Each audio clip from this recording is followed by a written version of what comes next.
Hi everyone, I'm in Dubrovnik. This is the city behind me, sitting out on our balcony. It's a bit windy today, so I hope you can hear me. As you know, in week 6 we held our first ever student forum that focused on the themes of wellbeing and school culture. The forum was hosted by Amanda Walsh, who guided our team and our students through the process of reflection and feedback and brainstorming. During the first part of the session, we asked students to reflect on what is wellbeing, what it meant on a day-to-day basis, and why it's important, and how our school could immerse it into our culture, and what the obstacles are that we're facing. Our students were so articulate, and one of the things that really stood out to Billy and Liam and I from this session was how students felt about that there was a stigma around mental health, and that this impacts students accessing our support, but also that to overcome this, they want staff and students to become more informed. Following this, we asked the students 4 big questions. The first one was, what strategies can we use as a school community to ensure that students effectively reflect on their well-being? Students referred often to not having the opportunity to develop a deeper understanding of themselves and how they can determine what it is that they can work on to thrive at school and beyond. The second question we asked them was, how can we improve student-teacher relationships to positively impact well-being and learning outcomes?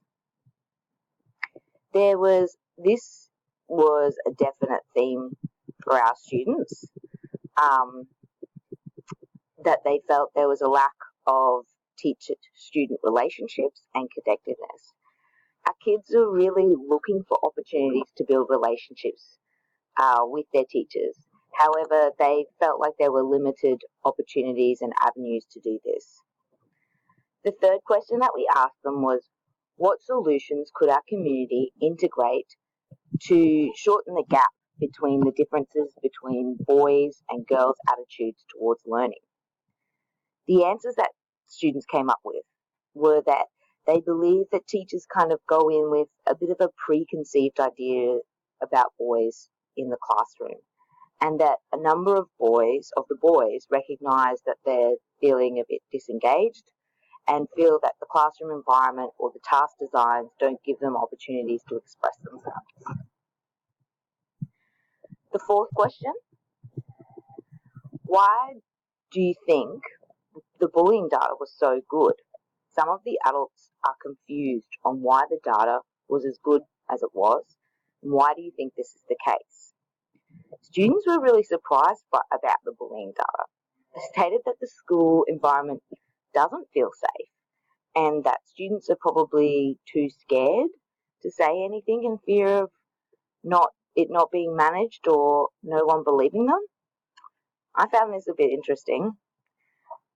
At the end of the day, the final task involves students reflecting on the responses and discussions to determine 3 to 5 main priorities as a whole school focus. And this is what our kids came up with. 1, there needs to be a focus on teacher and student relationships within and outside of the classroom. 2, we need to review the wellbeing processes and practices within the school and define what wellbeing means at Golden Grove High School, reducing the stigma about mental health. 3, to develop a whole school leadership model that clearly defines roles and outcomes for each leader. 4, we need to develop a pastoral care program with an emphasis on critical thinking, problem solving, resilience, and social skills. And 5, we need to change student perspectives around learning. Mediocre is not enough. That was not surprising at all. These are all things that I know you all think. So many interesting things came out of this. The next steps are to share this information with the wider staff and run a similar process to gain feedback from staff. The way that we plan to do this is to run the session, but have it run and led by our student leaders. So here's some questions for you. What is something that you found interesting? What is something that excites you after listening to this? And where do you think your work fits into this? Before you answer those big questions, I just want to give you some time to ask any clarifying questions. Billy and Liam will be happy to help answer those, and I know the other executive members will too. Thank you so much for listening.